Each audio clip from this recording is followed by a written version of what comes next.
பிரித்து ஆளுகின்ற தந்திரத்தை கையில் எடுத்து இனத்தால் மொழியால் மக்களை பிளவுபடுத்துகின்ற ஒரு அரசு உலகத்திலேயே இருக்கிறது என்றால் அதற்கு முதல் பரிசு இந்த ஒன்றிய அரசிற்கு தரலாம்.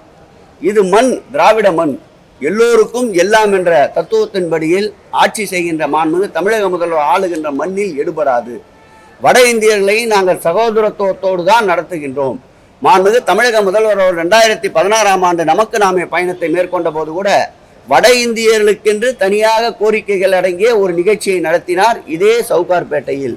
ஆகவே வட இந்தியர்களை நாங்கள் வேற்று கண்ணோடு பார்க்கவில்லை. அவர்களும் மனிதர்கள், அவர்களும் எங்களை சார்ந்தவர்கள். எங்கள் ஊனோடும் உறவோடும் தினந்தோறும் வாழ்க்கை நடைமுறையோடும் அவர்கள் எங்களோடு ஒட்டி பிணைந்திருக்கின்றார்கள். ஆகவே அவர்களை பிளவுபடுத்தி திராவிட முன்னேற்ற கழகத்துக்கு எதிர்ப்பான ஒரு தோற்றத்தை உருவாக்க முயற்சிக்கின்ற பாரதிய ஜனதா மரியாதைக்குரிய பிரதமருடைய முயற்சி தமிழகத்தில் எடுபடாது. நான் சொன்ன திமுக சார்பில் தான் அந்த பதிலை சொல்றேன். நான் சொல்ற திமுக சார்பில் தான் என்னோட பதிலை சொல்றேன். நான் திமுக சார்பில் தான் சட்டமன்ற உறுப்பினர் தேர்ந்தெடுக்கப்பட்ட, திமுக சார்பில் தான் நான் அமைச்சராக இருக்கேன், திமுக சார்பில் தான் நான் மாவட்ட செயலராக இருக்கேன். அப்போ என்னோட கருத்து அந்த கட்சியை ஓட்டின கருத்து தானே. அது எடப்பாடியை போய் கேளுங்க, செங்கோட்டையனை கேளுங்க. இன்னைக்கு செங்கோட்டையன் அதுக்கு உண்டான பதிலை சொல்றேன்னு இருக்காரு.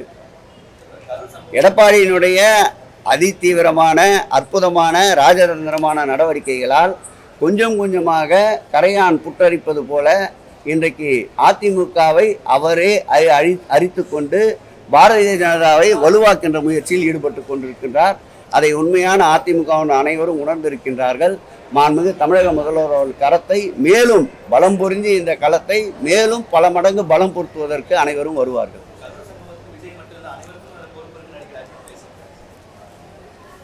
நான் பார்க்கல அந்த பேட்டியை.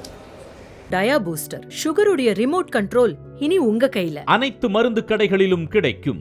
செய்திகளை உடனுக்குடன் தெரிந்து கொள்ள கீழ்கண்ட கேபிள் மற்றும் டிடிஎச் நெட்வொர்க்குகளில் எம்நாடு செய்தி தொலைக்காட்சியை காணுங்கள்.